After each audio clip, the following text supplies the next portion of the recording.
Marseille. Nous sommes dans l'étude de Galates 2. Mathieu a commencé la semaine dernière la prédication sur Galates. Donc c'était sur le fait qu'il y avait une seule vérité, donc une seule évangile.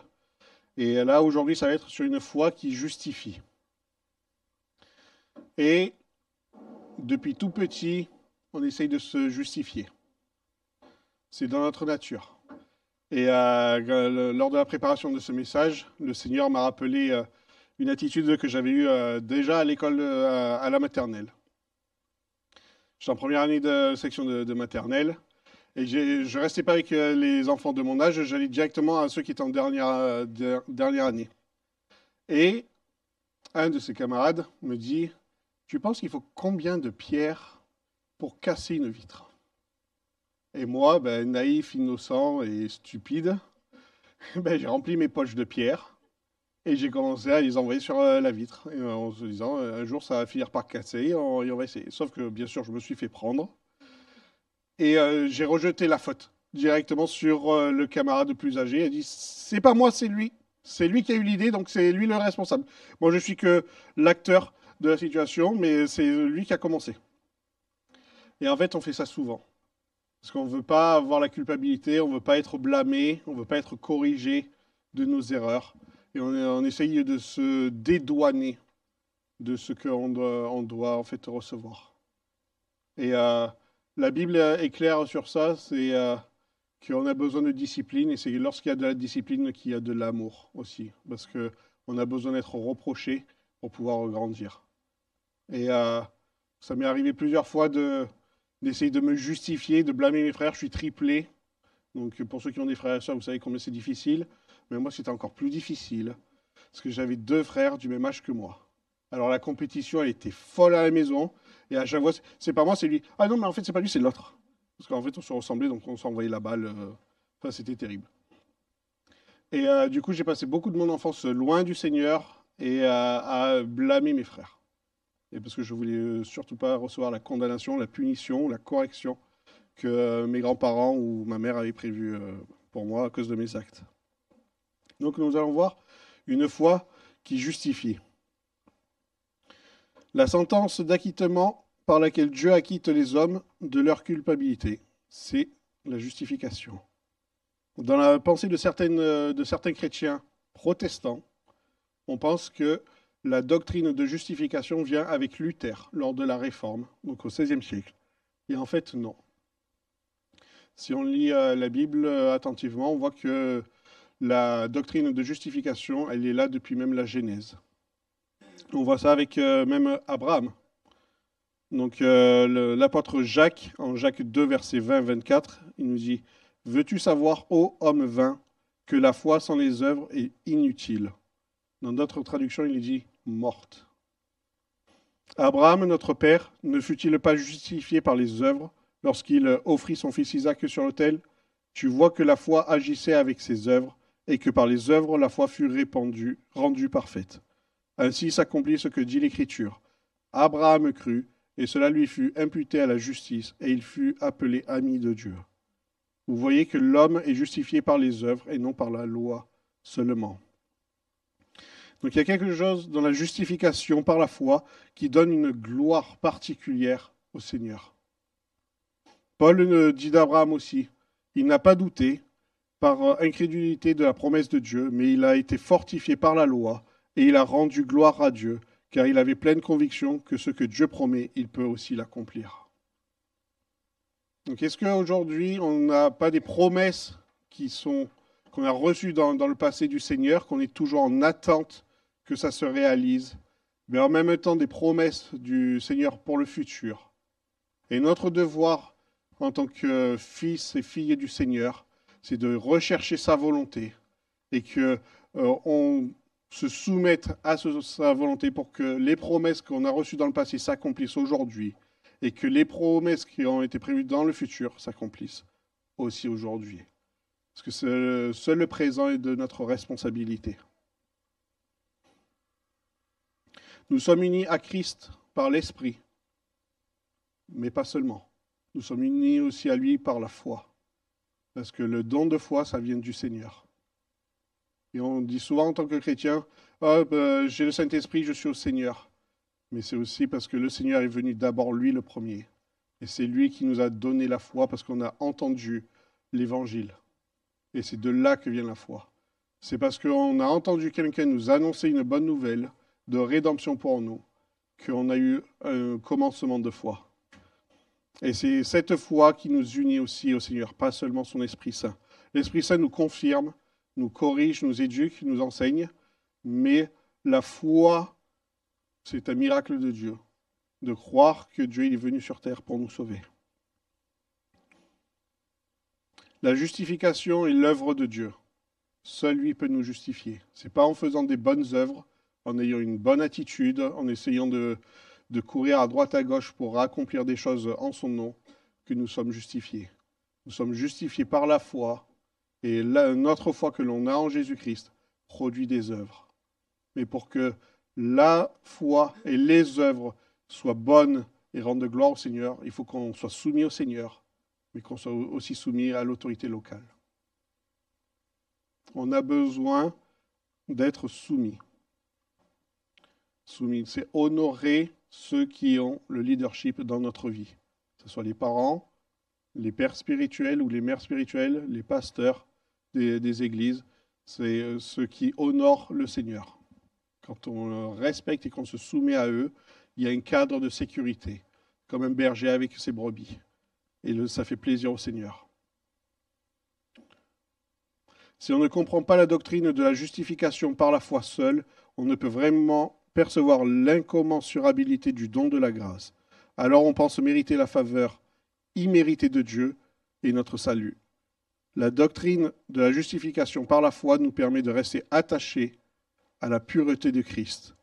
Aucun rituel, aucun sacrement, aucun sacrifice, ni bonne œuvre ne peut nous rendre dignes de la justice de Christ. Dieu ne nous l'attribue que par sa grâce en réponse à notre foi. La seule chose qui nous amène à notre salut est le péché qu'il exige. On est sauvé par la foi, mais c'est quand on reconnaît ouvertement devant le Seigneur qu'on est pécheur et qu'on a besoin d'être sauvé. Et c'est que par là qu'arrive le salut. Donc dans le passage du jour, c'est en Galates 2, versets 15 à 21. On va découper le passage, parce que c'est un grand passage, par deux versets. Donc c'est versets 15 et 16, premièrement. Et le premier point, c'est l'incapacité à la loi à justifier. Nous qui sommes juifs de naissance, nous ne faisons pas partie de ces pécheurs que sont les païens. Cependant, nous avons compris qu'on est déclaré juste devant Dieu, non parce qu'on accomplit les œuvres que commande la loi, mais uniquement par la foi en Jésus-Christ. C'est pourquoi nous avons, nous aussi, placé notre confiance en Jésus-Christ pour être déclarés justes par la foi et non parce que nous aurions accompli ce que la loi ordonne. Car personne ne sera déclaré juste devant Dieu parce qu'il aura accompli ce qu'il ordonne la loi. Et même David enseigne qu'aucun vivant n'est juste devant le Seigneur. Aucun. Ce n'est pas en faisant des œuvres pour le Seigneur qu'on peut être justifié. C'est vraiment un don, c'est sa grâce. C'est seulement parce que c'est lui qui l'a décidé et personne d'autre. Et semaine dernière, j'ai eu une discussion avec Théo, parce que par le passé, il avait l'habitude lorsqu'il y avait la campagne de don du sang, de donner son sang. Et quand on donne ça, c'est pour aider son prochain. C'est parce qu'on sait qu'il y a beaucoup de personnes qui sont en manque de sang. Et il faisait ça de manière gratuite. Mais le sang que Jésus il a versé à la croix, ce n'était pas gratuit. Seule la grâce du Seigneur est gratuite, mais son sang, il a payé au prix le plus fort. Le Seigneur a sacrifié son Fils unique. Il s'est vidé de son sang à la croix pour que nous puissions être lavés, purifiés et justifiés par l'œuvre miraculeuse de Jésus-Christ. Donc il ne faut pas prendre à la légère ce que Jésus il a accompli pour nous. Le plan de rédemption de Jésus est vraiment fort. Et il n'y a aucun nom au-dessus du nom de Jésus.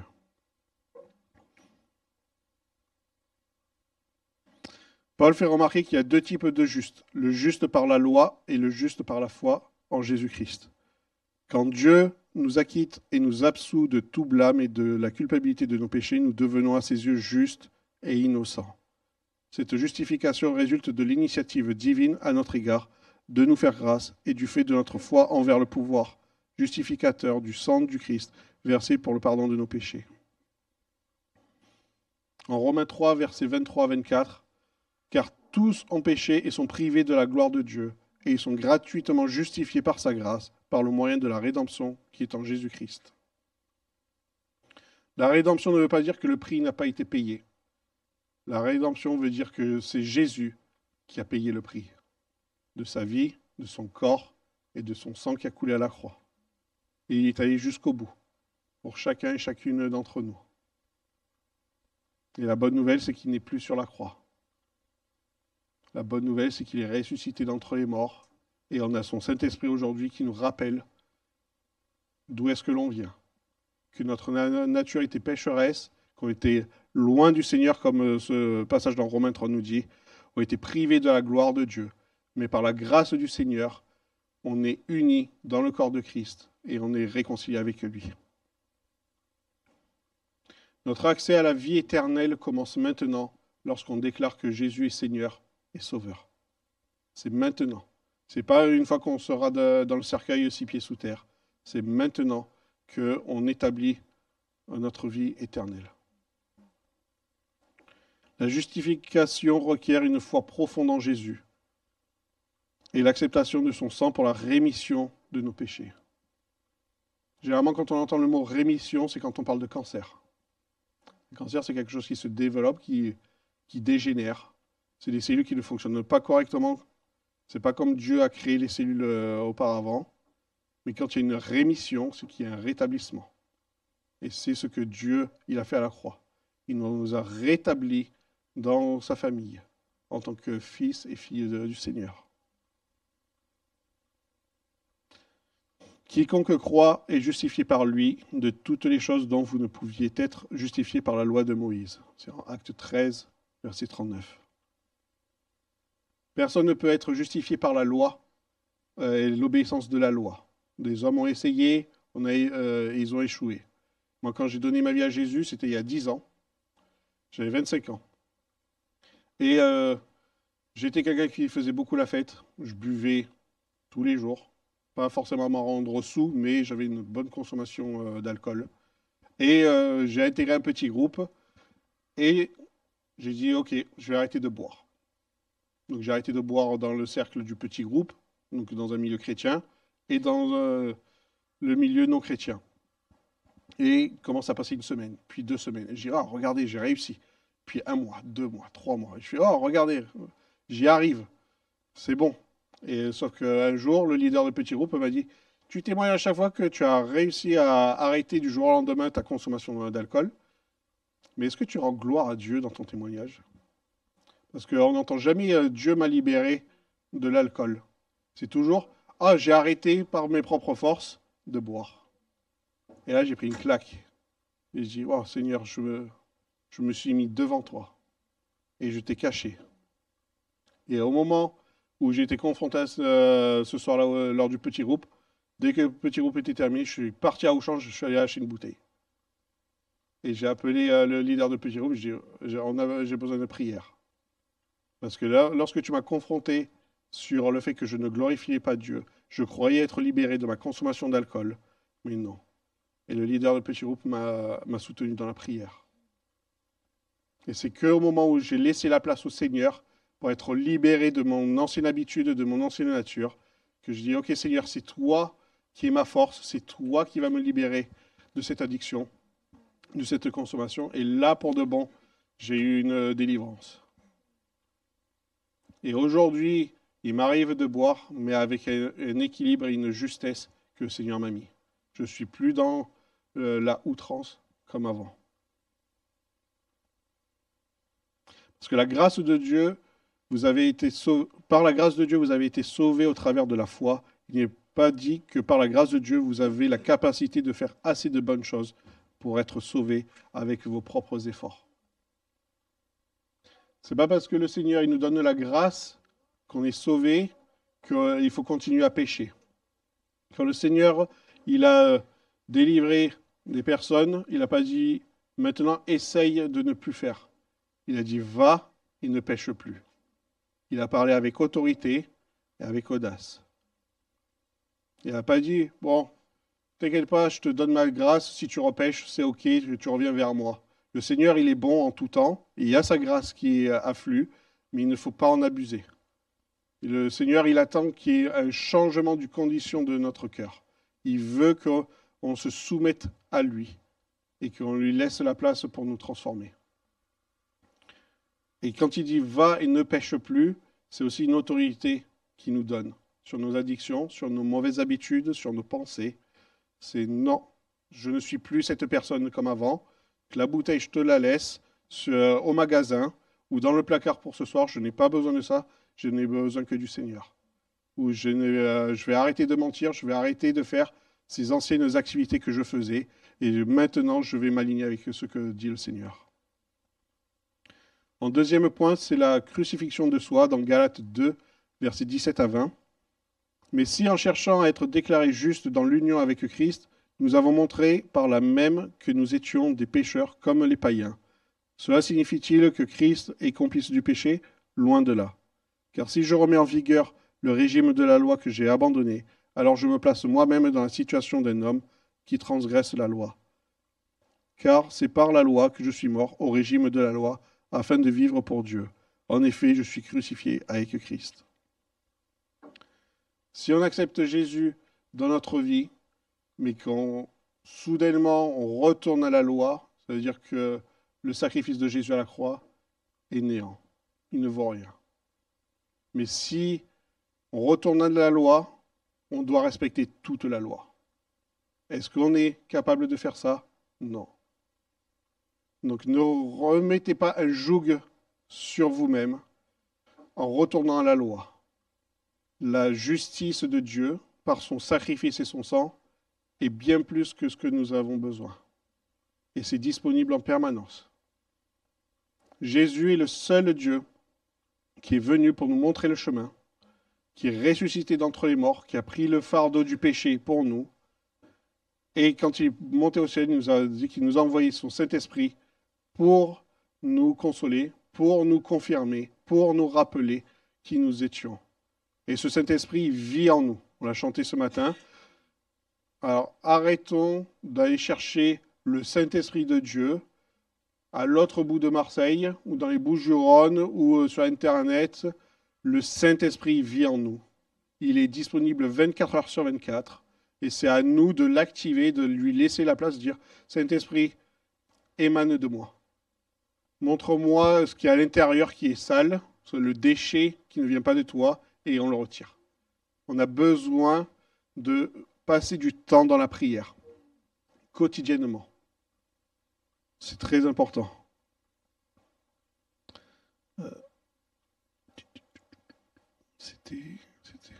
Refuser de prier à cause de la culpabilité de ses péchés, c'est comme refuser de prendre son bain parce qu'on est sale. On prend le bain tous les jours parce qu'on est sale, alors on doit prier tous les jours parce que spirituellement on a besoin d'aide. C'est notre pain quotidien. C'est être honnête avec le Seigneur et dire dans quel état je suis au Seigneur et qu'on lui demande de l'aide. Joby Martin, qui est un pasteur à Jacksonville en Floride, là où ma femme est originaire, il a dit « Tu n'apprendras jamais à être libre tant que tu n'auras pas appris à être honnête avec le Seigneur. » Le Seigneur, il sait toutes choses sur nous. Il attend juste qu'on ait l'humilité nécessaire pour déposer le fardeau et être libre. Le Seigneur nous le répète dans sa parole. Vous qui avez le fardeau lourd, vous qui êtes fatigués, accablés, venez à moi et je vous allégerai. Il n'a pas dit qu'il n'y aura plus de fardeau. Il a dit qu'il va nous alléger. Et tout poids qui est retiré de nous est bon à jeter. Si le Seigneur a dit de déposer tant, il faut qu'on dépose tant. C'est l'humilité et la soumission au Seigneur. Paul nous dit de ne pas rendre à néant la grâce de Dieu en retournant à la loi. Est-ce qu'on se repose dans la justice de Dieu ou est-ce qu'on lutte avec la honte et la culpabilité? Dans Romains 5, 18, Ainsi donc, comme par une seule offense, la condamnation a atteint tous les hommes, de même, par un seul acte de justice, la justification qui donne la vie s'étend à tous les hommes. Le Seigneur, il a vu qu'il y avait une erreur dans un homme. Il a donné un homme pour acheter l'humanité.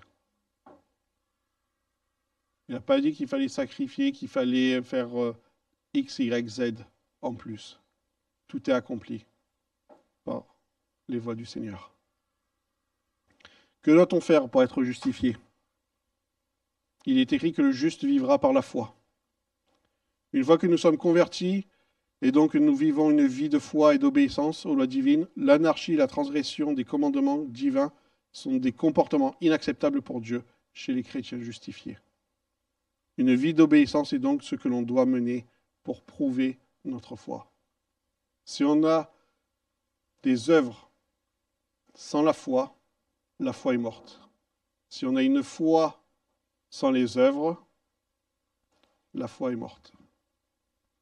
On a besoin d'aligner notre foi avec nos œuvres.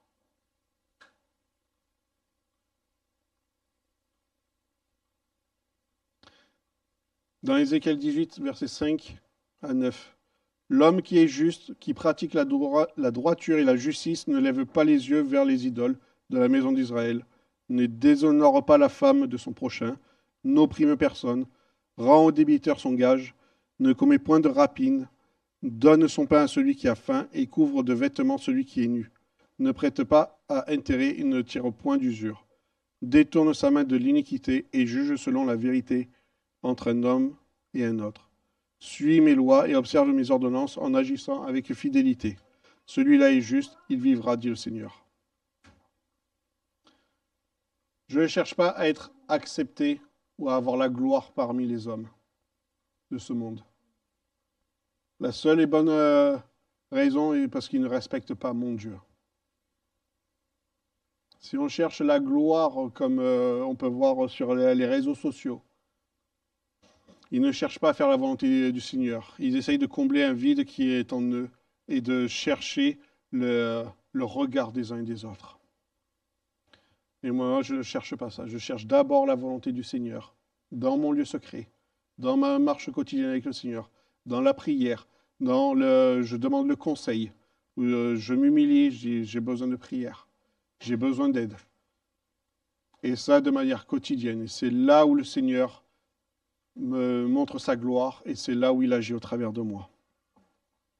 Une bénédiction énorme est réservée à ceux qui sont justifiés. Ils seront glorifiés. Ils recevront la vie éternelle et régneront avec Christ dans le royaume des cieux. Tu n'as pas à faire les choses que tu avais l'habitude de faire parce que tu n'es plus la personne que tu étais. Ceux qui sont baptisés dans l'eau, on a été ensevelis complètement comme Jésus est mort, mais on a été aussi relevés d'entre les morts. Ce qui est passé est passé. Si on n'a pas un renouvellement de nos pensées, de notre caractère de cœur, ça veut dire que le sacrifice de Jésus et le baptême qu'on a fait, il n'a aucune puissance. On ne rend pas la gloire au Seigneur. Si on n'est pas challengé par notre foi, c'est qu'on est un peu trop confortable. Et la marche avec Jésus, dans aucune des Écritures, il est dit que marcher avec Dieu, c'est confortable. C'est un apprentissage, c'est un étirement, comme Christy a témoigné quand elle est allée en Finlande. Elle pensait y aller juste comme ça pour découvrir un nouveau pays, ben elle a été étirée. Et en fait, c'est là où, quand on laisse la place au Seigneur pour être étiré, c'est là où notre foi est mise à l'épreuve et c'est là où on reconnaît que je ne peux pas y arriver, mais le Seigneur, lui, il peut. Il y a Théophane le solitaire, qui est un prêtre russe, qui a dit « Ne dites pas « je ne peux pas ». Ce n'est pas chrétien. Il a dit « Un chrétien dirait « je peux, mais pas par moi-même, seulement par le Christ qui me fortifie ». Et si on n'arrive pas, il faut demander au Seigneur. Il faut dire « Seigneur, tu m'appelles à élever ma vision. Tu m'appelles à annoncer ton évangile, mais je n'y arrive pas. J'ai besoin de toi.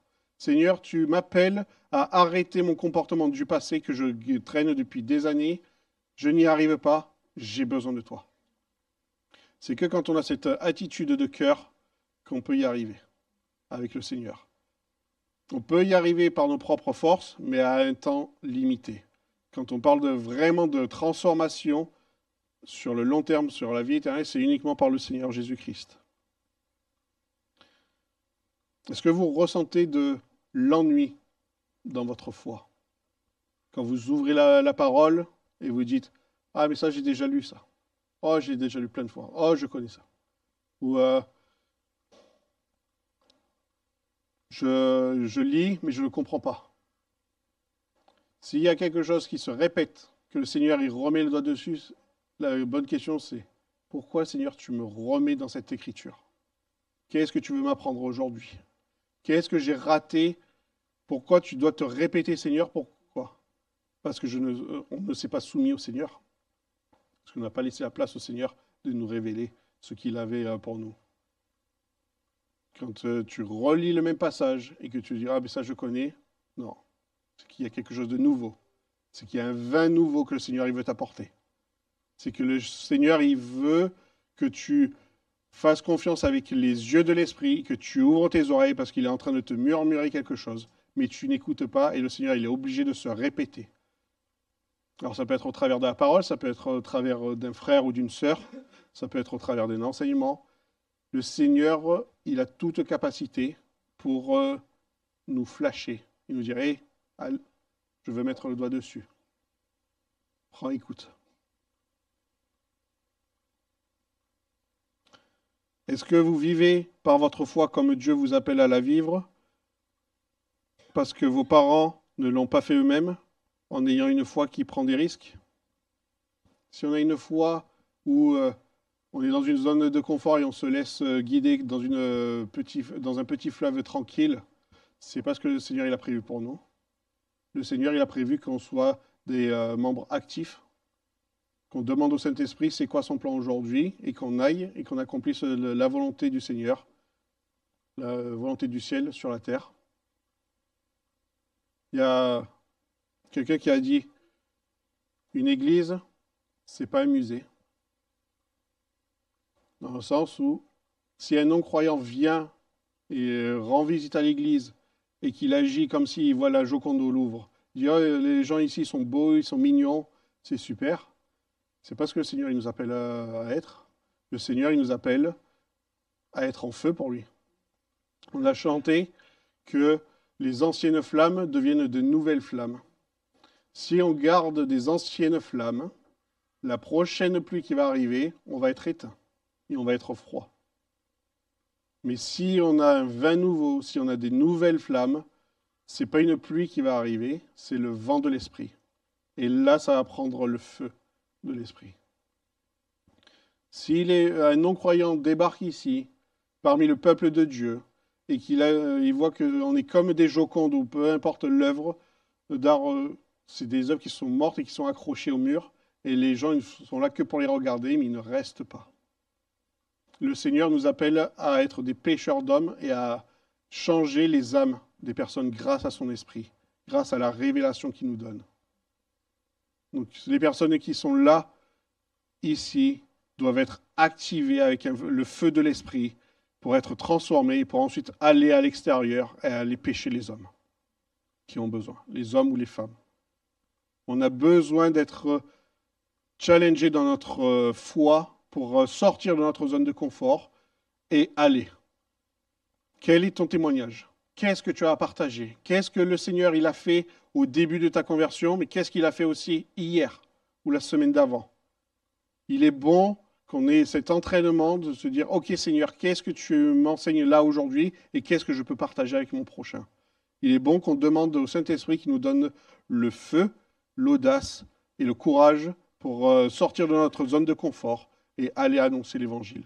Et s'il faut confronter avec la parole, on confronte avec la parole, mais toujours avec l'amour et le discernement de l'esprit, mais on y va. Si le peuple de Dieu n'est pas là pour annoncer la parole de Dieu, qui le fera? Personne. Est-ce qu'on veut que la foi chrétienne s'éteint quand nous, on va s'éteindre? Non. Il faut qu'on donne le bâton. C'est une course de relais. Il faut que les anciens enseignent les plus jeunes et que le bâton soit transmis. Mais il ne faut pas limiter le Seigneur. On peut aussi bien être enseigné par les anciens que par des jeunes dans la foi. Ne limitons pas le Seigneur. Il est à l'œuvre et si on ne le voit pas, c'est qu'on est trop orgueilleux, c'est qu'on est trop focalisé sur notre petit monde et sur notre nombril et qu'on ne le voit pas. Mais si on lui laisse la place, on va être étiré. Ah, ça ne va pas être confortable. Hein. On va se sentir comme des épines dans les chaussures ou les vêtements. Mais c'est « Ah Seigneur, qu'est-ce qui se passe? Je ne suis pas confortable. » Ah mais parce que tu veux m'enseigner quelque chose, Seigneur. Alors je veux que, Seigneur, tu me donnes plus de foi pour que mes œuvres s'alignent avec la foi et que je me soumette aux personnes d'autorité que tu as mis dans ma vie. C'est que comme ça qu'on peut grandir. C'est que comme ça que le sarment peut être jeté au feu. Ce qui ne vient pas de Dieu, on le jette et on est libéré pour pouvoir croître plus. On n'est pas là pour servir un Seigneur qui est complètement désorganisé. Oh, le Saint-Esprit, il est là, et puis il est là, et puis je vais faire ci, je vais faire ça. Non, le Seigneur, il nous demande de nous enraciner pour que lorsqu'il y a une tempête, on tient bon. Et le Seigneur, il met de l'ordre dans nos vies. C'est l'ennemi qui essaie de nous faire croire, ah, mais le Saint-Esprit, il est là, et puis il est là, il court. Non. Le Seigneur, il est bon, il prend soin de nous, et il y a un ordre, il y a une stratégie qu'il veut mettre en place. Ne croyez pas que parce qu'il y a une stratégie ou il y a un ordre, c'est parce qu'il y a un contrôle de l'homme. Ça peut l'être, mais si l'autorité qui est mise en place est réellement soumise au Saint-Esprit, c'est parce qu'il y a une vision au long terme, c'est parce qu'il y a une stratégie qui a été révélée et qu'il faut mettre en place. Et pour mettre en place, il faut commencer petit et pas à pas, on construit, on bâtit, on bâtit, on bâtit. Comme Matt disait entre les deux cultes. Je suis parti à Glasgow avec une équipe et Matt est parti en Finlande. Et on est là, on passe plusieurs jours dans la présence du Seigneur, enseignement, louange, et on voit la foi qui est en train de s'aiguiser les uns avec les autres, et on revient ici avec un feu, et on a envie de déplacer les montagnes là d'un coup. Mais parce qu'on a vécu quelque chose d'extraordinaire pendant ce temps, mis à part en Écosse ou en Finlande. Ça ne veut pas dire qu'on va direct bouger la montagne là maintenant. Parce que ça va créer du chaos, parce que peut-être pas tout le monde est prêt à être chamboulé, à sortir de la zone de confort. Donc, on balance un échantillon et on balance une vision qui est un peu floue, mais avec une stratégie à mettre en place. C'est comme ça que le Seigneur il fonctionne. Si on regarde Jésus, il était là, chaque page de la Bible murmure son nom. Et il est arrivé qu'au Nouveau Testament, physiquement. Mais il était là depuis le début. Et c'est pareil avec ce que Dieu il a prévu pour nous. Dans son plan de rédemption pour nous-mêmes, dans son plan de justification. Le Seigneur, on ne le voit pas, mais il est à l'œuvre dans nos vies. Même quand on ne fait pas attention à lui, il est là. Et il est bon d'aller dans la prière, comme un bain chaque jour. Lave-moi de ce qui est sale, le Seigneur. Et montre-moi là où tu es dans ce moment. Montre-moi c'est quoi ta stratégie à venir. En conclusion, la foi de Jésus n'est pas seulement ce qui nous justifie, mais ce qui nous soutient dans notre marche quotidienne. Est-ce que vous vivez vraiment par la foi, faisant confiance à Dieu qu'il est à l'œuvre, ou est-ce que vous êtes toujours en train de gagner la faveur de Dieu avec vos œuvres? Si c'est le cas, de continuer à gagner la foi de Dieu par les œuvres, je vous invite à se repentir. Parce que c'est que quand on est honnête devant le Seigneur qu'il peut agir. C'est que quand on est honnête devant lui qu'il peut nous transformer. Job, il a essayé de se justifier devant le Seigneur. Et le Seigneur a coupé les cieux de lui. Mais c'est au moment où Job a reconnu qu'il interférait avec le plan de Dieu, qu'il s'est humilié, qu'il s'est repenti devant le Seigneur, qu'il a vu la gloire de Dieu. C'est inconfortable de s'humilier. C'est inconfortable de se repentir. Mais c'est pour laisser la place au Seigneur, pour nous transformer. C'est inconfortable pour un moment, mais c'est pour bâtir pour le royaume de Dieu, pour l'éternité. Donc il est bon d'être inconfortable pour un échantillon de temps, mais pour ensuite être raligné avec la volonté de Dieu. Si on continue à vivre avec des habitudes du passé, c'est le moment de couper. Peu importe les habitudes du passé. Si ce n'est pas des habitudes qui sont soumises au Seigneur, où on n'obéit pas à Dieu, c'est le moment de jeter au feu et de le détruire. Ne devenons pas des chrétiens vieux, mais immatures.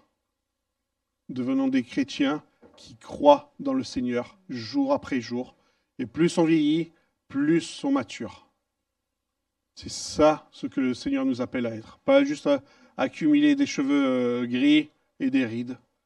Le Seigneur, il veut que on prenne de la maturité. Et chaque jour suffit sa peine. Et ça commence par la prière. Donc, levez-vous s'il vous plaît. Merci Seigneur pour ton Église. Merci Seigneur que tu es là au milieu de nous Seigneur et tu prends plaisir à être avec nous Seigneur. Merci Seigneur qu'on se repent de tout ce qui ne vient pas de toi Seigneur. Merci Seigneur que si on a interféré dans ton plan Seigneur de rédemption, dans ta volonté Seigneur, pardonne-nous Seigneur. Pardonne-nous que tu nous transformes Seigneur maintenant Seigneur. Que les habitudes du passé sont passées Seigneur. Et que tes promesses du passé arrivent maintenant. Par la foi, Seigneur, on te demande. On ne voit pas encore, Seigneur, mais on veut voir, Seigneur. Que nos oreilles soient à l'écoute de toi, Seigneur. Que nos yeux de l'esprit soient en adéquation avec ta volonté, Seigneur. Et qu'on voit le royaume des cieux qui vienne sur la terre maintenant, Seigneur. Qu'on lâche prise, qu'on lâche le contrôle, Seigneur. Que si on a l'habitude de tirer les ficelles, Seigneur, qu'on lâche les ficelles et que les ficelles soient brûlées. Seigneur, c'est toi qui es au contrôle, c'est toi qui es souverain, c'est toi qui règnes au siècle des siècles. Toute gloire revient à toi, Seigneur. Merci, Seigneur, que tu changes nos mentalités, tu changes nos cœurs. Saint-Esprit qui vit en nous, manifeste-toi. C'est qui est le Dieu des miracles qui agisse, Seigneur. Merci que tu délies les langues, Seigneur. Qu'il n'y ait aucune honte ou culpabilité, Seigneur, qui ne vienne pas de toi. Mais qu'on ait assez de humilité et de culpabilité pour dire « J'ai besoin de toi, Père. J'ai besoin de toi, Seigneur. Offre-moi le pardon, Seigneur. C'est par ton sang seul que je suis justifié. C'est pas par les œuvres. Que j'arrête avec les œuvres, Seigneur, mais que je prie, Seigneur, et que tu me laves, que tu me sanctifies, que tu me purifies, Seigneur. Que la gloire du Seigneur coule au travers de chacune de nous, Seigneur. Alléluia, que ton amour durera jamais. Amen.